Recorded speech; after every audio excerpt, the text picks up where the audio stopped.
Assalomu alaykum hammaga, kanalimga xush kelibsiz. Bugun tovuq go'shti va oddiy lavash xamiridan mana shunday ajoyib bo'lgan taom tayyorlaymiz. Bu retsept juda ham oson, masalliqlariga ham ko'p narsa kerak bo'lmaydi va bir marta tayyorlab yeb ko'rganingizdan keyin yana qayta tayyorlab yegingiz kelaveradi. Ayniqsa hozirgi paytda saharlik va iftorlikka ham juda ham yaxshi variant. Qanday tayyorlanishi qiziq bo'lsa, videoni oxirigacha ko'ring. Birinchi bo'lib tovuq filesini tayyorlab olamiz. Tovuqni o'zimizga kerakli miqdorda olamiz va kattaroq somoncha qilib to'g'rab olamiz.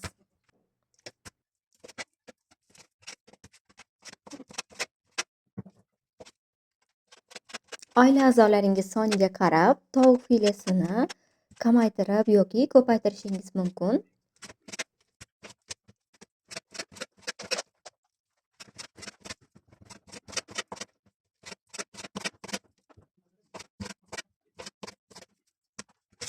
Mana tovuqni ham kerakli miqdorda to'g'rab oldik. Ana endi bunga ziravorlarni qo'shamiz. Birinchi bo'lib tuz qo'shdim. Ana endi murch, qizil paprika,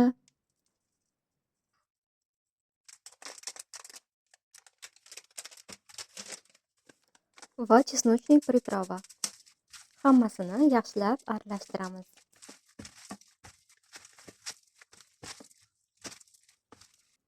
Qizib turgan skоворodkamizga bitta piyozni mayda qilib to'g'rab, solib qovurib olamiz.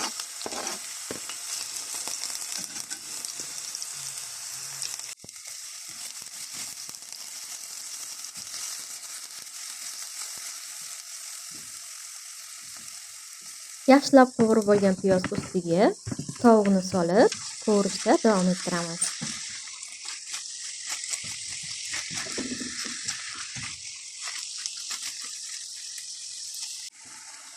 Tovuq qovurilib bo'lgach, mana shunday tomatli sous quyamiz. Oddiygina tomatni suvga aralashtirib qo'shsangiz ham bo'laveradi.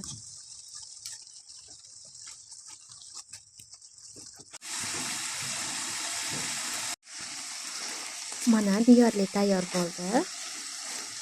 Ana endi buni biroz damlab qo'yamiz. Ungacha sirimizni qirg'ichdan chiqarib olamiz.